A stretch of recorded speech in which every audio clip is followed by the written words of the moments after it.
What's happening, guys? Today, we're gonna build this 2-in-1 kids helper stool. It's got these beautiful rainbow plugs from Skateboard Veneer. It's got a couple tricks on its sleeve. It folds down into a table. And we had a lot of fun building this. We have step-by-step plans over on our website, kmtools.com, as well as templates if you are so inclined. I got Jason Hibbs from Bourbon Moth in the shop today, helping us out, and we're gonna do a lot of tips and tricks and the things that helped us be successful. So let's head over to the table saw and start breaking down some parts. Yeah. All right. Okay. Let's do it.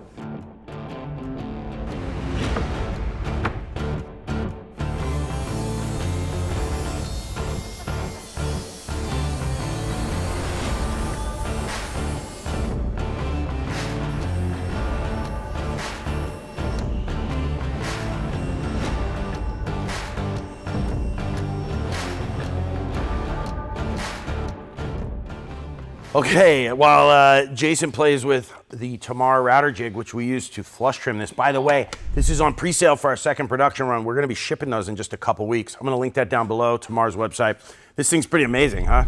Yeah, I'm surprised that she went with you to do this, because this is like, your stuff's good, but this is awesome. That's awesome. Yeah. It was fun to use. And that brings me to my first tip. When you're cutting from plans, you get things, you get the exact dimensions, right? Those are in the plans. And I think one of the things you can do is leave these two rectangles, or all of these that come with a template, a little bit like an 1/8 inch bigger, which will help you get perfect parts without any sort of compounding error from your table saw. In addition, when you're cutting out the middles with a jigsaw, you want to be safe, which Jason so eloquently helped us do. And you want to trim that down to the line, right? Yeah. And you want to worry about tear out a little bit. Close to the line, not to the line. Right. Just up to the line, like you're kissing it, giving it a soft hug, but you're not, Right. tackling it. What do you think are some good ways to deal with tear out? We had to use a jigsaw because obviously these are not through holes, or can't get to them from the outside, so we couldn't use our bandsaw. What do you do about tear out?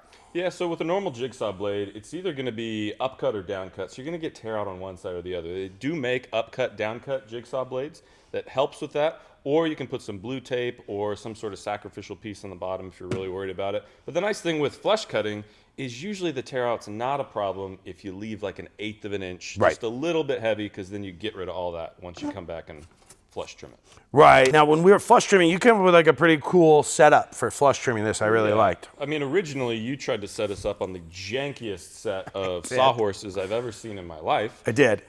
And if you're gonna do a lot of parts and pieces, for each one of these templates we had to do 2 pieces. That's enough material that it's worth taking the time and getting a good setup. So all we did was we put down some sacrificial pieces on your work surface that raised our template up off the work surface. We had a nice area, used some double-sided tape to hook everything down, and it made life a lot easier, especially with the Tamar jig. Right. Speaking of double-sided tape, great tip that Tamar showed me was we peel up the backing of the tape while the tape's on, and then just rip the double-sided tape. Don't rip the backing, and it makes it easy every time you put down to just pull off that backing. Picking at it and trying to, Yeah. So thanks, Tamar. It's a great tip. So let's finish up flush trimming this, and we'll head over to the assembly table. All right, and I'm pretty sure by finish up you mean Jason, flush trim this stuff. Get to it, my friend.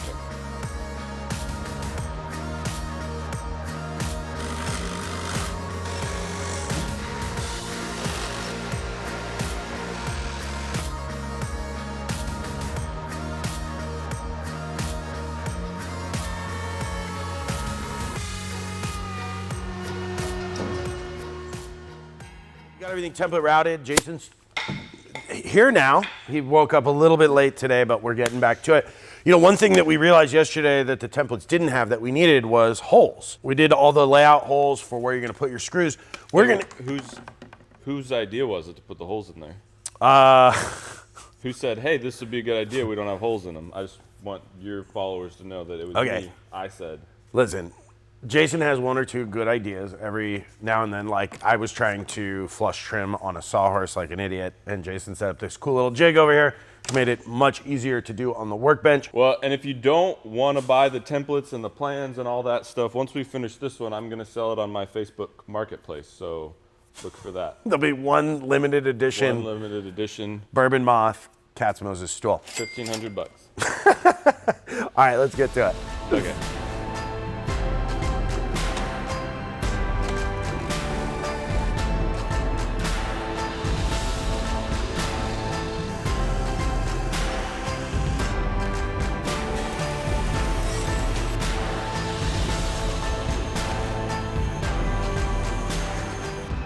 So then for assembly, we started drilling our holes. We used a 3/8 inch plug cutter. Now I just found these. We have them over at KM Tools. These are incredible, huh? They are amazing. They really, you can go super fast. My countersink just happened to be 3/8, but if you don't have a 3/8 countersink or whatever size plugs you want to use, you can just drill the hole out with the bigger hole for the plug and then drill through for the screw into the piece. And we held everything together with parallel clamps, which was great. All the templates have holes in them, but if you don't use those, you can space them how you want.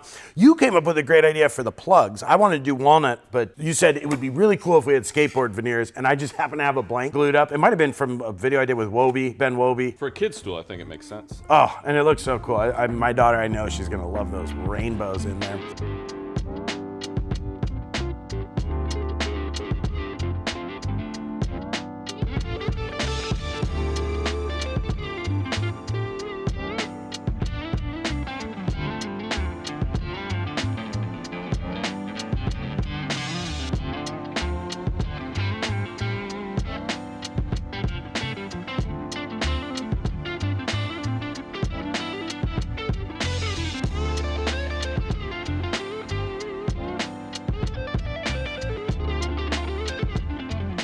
All right, so now we've got this put together. It works awesome. You saw we put those 1/8 inch plugs to take up the gap. And now we're gonna put these on. Now this is gonna hang over, which is okay, because it's gonna hang over towards the bottom.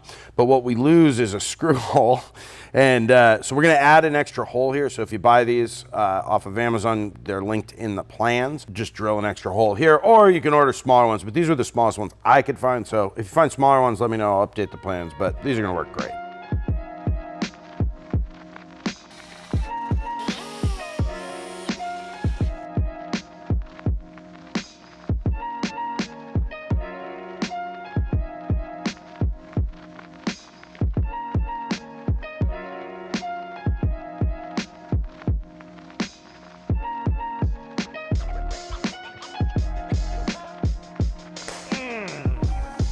Wait.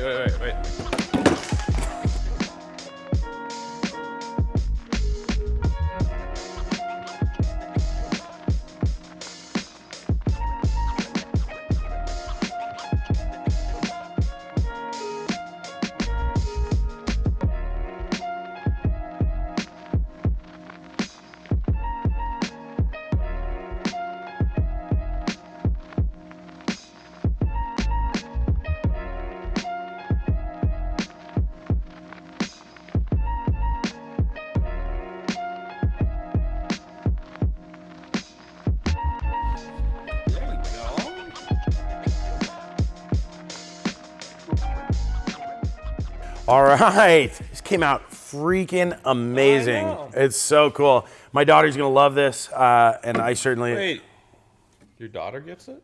Oh, did you think this was for you? Kind of. I'm sorry to break the bad news to you, but good news for you guys. We do have those step-by-step plans and templates over on the website, as well as a lot of the tools we used in this video. And we used the plans to build this, so if we could follow the plans and build it, right. Anybody can. We did the plans before we had ever built this, and they worked. So it came out great. And glue yourself up some skateboard veneers. That came out really cool. I love those things. I think that was really Yeah, whoever thought of that was a genius. Jason came up with that. That was fantastic. That was fantastic. All of the things we talked about, all the parts, everything will be listed down in the pinned comment and the description. And as always, guys. Hey, have fun in the shop and stay sexy.